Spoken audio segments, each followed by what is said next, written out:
நான் வந்து இன்னும் ஒரு நான் பொது வாழ்க்கையில இருந்து விலகிறத தாண்டி நானு திமுக செந்தில் பாலாஜி தலைமையில நான் இணைஞ்சுக்கிறேன். ஒரு ஓட்டு என்ன கூட ஒரு பைசா கொடுக்காம, இலவச பொருட்கள் கொடுக்காம, கோட்டர் கோழி பிரியாணி கொடுக்காம வாங்கிட்டாருன்னா நான் செந்தில் பாலாஜி தலைமையில நான் திமுக சேர்ந்துக்கிறேன். அந்த துணிவு செந்தில் பாலாஜிக்கு இருக்கா? இருக்காது. செந்தில் பாலாஜிக்கு மட்டும் இல்ல, செந்தில் பாலாஜி நாடறிந்த ஊழல்வாதின்றது நம்ம எல்லாத்துக்குமே தெரியும். அவர் பண்ண ஊழல் பத்தி பாட்டிலுக்கு 10 ரூபாய் வாங்கினாரு. இன்னைக்கு நாங்க வந்து 10 ரூபா நோட்டை வச்சு 10 ரூபா காயினை வச்சு இன்னைக்கு நாங்க வந்து 10,000 ரூபாய் டெபாசிட் நாங்க கட்டுறோம்.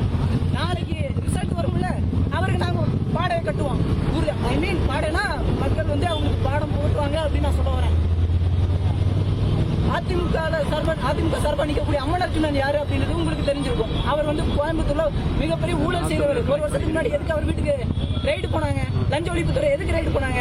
வருமானத்துக்கு அதிகமா சொத்து சேர்த்துட்டாரு அப்படின்னு ஒரே காரணத்துக்காக தான் அவர் வீட்டுக்கு ரைடு போனாங்க. ஏதோ நேத்து அவர் வந்து உத்தம புத்திரர் மாதிரி அவர் வந்து பேட்டி கொடுத்துருக்காரு. 2 பேருக்கு நான் சவால் விடுறேன். உங்களால 1 ரூபாய் காசு கொடுக்காம என்ன தேர்தல் இருந்து என்ன விட ஒத்த ஓட்டு நீங்க வாங்கி கட்டுங்க. அரசியல் விட்டா போடுறேன். இல்லாட்டி அவங்க 2 பேர் சொல்ற மாதிரி நான் திமுக அதிமுக வந்து நான் சேர்ந்துக்கிறேன். முடியாது. ஒரு எளிய மகன் நான் நிக்கிறேன். ஒரு எளிய பிள்ளை நானு. அவங்கள மாதிரி கோடி சோழன் கிடையாது. பெரிய எங்க அப்பா பெரிய அரசியல்வாதி வீட்டு மகன் நான் கிடையாது. ஒரு சாதாரண ஒரு எளிய மகன் அந்த வேட்பாளர் தொகுதியில் நான் நிக்கிறேன். உடனே ஒரு மக்களுக்கு நான் சொல்லிக்க விரும்புறேன்.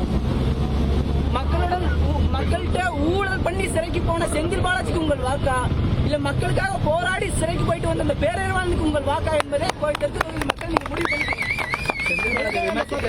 அந்த 10 ரூபா நோட்ல எதுக்காக அந்த 10 ரூபா எடுத்துட்டு பாட்டிலுக்கு 10 ரூபாய் வாங்கி பல கோடி ஊழல் செஞ்சார் செந்தில் பாலாஜி. இது நாடு இருந்த உண்மை. அதனால அவருக்கு குத்தணும் இல்ல. இங்க மத்த தொகுதி அப்படின்னு தெரியாது. இந்த கோவை தெற்கு தொகுதியை பொறுத்தவரையும் 2 பேருக்கு தான் போட்டி. ஒன்னு செந்தில் பாலாஜி, இன்னொன்னு பேரறிவாளன். ஒரு உதயசூரியன், இன்னொரு விவசாயி. களம் மாறும். நீங்களே அது தேர்தல் களத்தில் நீங்க பாப்பீங்க. என்ன சொல்றாங்க? செந்தில் பாலாஜி எப்படி நீ ஜெயிச்சிருவியா அப்படின்னு கேட்கறாங்க. ஒன்னு ஞாபகப்பட்டு நான் நினைக்கிறேன். தமிழ்நாட்டுல சிறந்த ஆட்சியை கொடுத்தவர் காமராஜர், பெருந்தலைவர் காமராஜர் அவர்கள். அவரையே ஒரு சீனிவாசன் ஒரு சின்ன பையன் தான் தோக்கடிச்சான். காமராஜரையே தோக்கடிச்சிருக்காங்க. இவர் யாரு? மக்களுக்காக போராடி சிறைக்கு போயிட்டு வரா? ஊழல்வாதி, ஊழல் பெருச்சாளி செந்தில் பாலாஜி. மக்கள் தோக்கடிச்சு எனக்கு அதிகாரத்தை கொடுக்க மாட்டாங்களா? எனக்கு நம்பிக்கை இருக்கு. இந்த கோவை தெற்கு தொகுதி மக்கள் படிப்பறிவு அதிகமா இருக்கக்கூடிய மக்கள், மாற்றத்தை விரும்பி நிற்கக்கூடிய மக்கள் எனக்கு வாய்ப்பு கொடுப்பாங்க அப்படின்ற நம்பிக்கை எனக்கு இருக்கு. நான் உறுதியான தேர்தல் களத்தை நான் வெல்லுவேன். தொகுதிக்கான பிரச்சனைகள் என்னென்ன ஐடென்டிஃபை பண்ணிருக்கீங்க? கோயம்புத்தூருடைய இந்த தெற்கு தொகுதி நம்ம வந்து முக்கியமா நம்ம வந்து பாக்குறோம். ஒரு விஐபி தொகுதியா சொல்றாங்க, முக்கியமான தொகுதி சொல்றாங்க. ஆனா இந்த தொகுதியில அடிப்படை வசதிகள் கூட இல்ல. நீங்க காந்திபுரம், நீங்க டவுன் ஹாலு, இந்த மாதிரி நீங்க போய் பாருங்க, ராஜவீதி அந்த மாதிரி பகுதிகளை போய் பாருங்க. அவ்வளவு போக்குவரத்து நெரிசல்.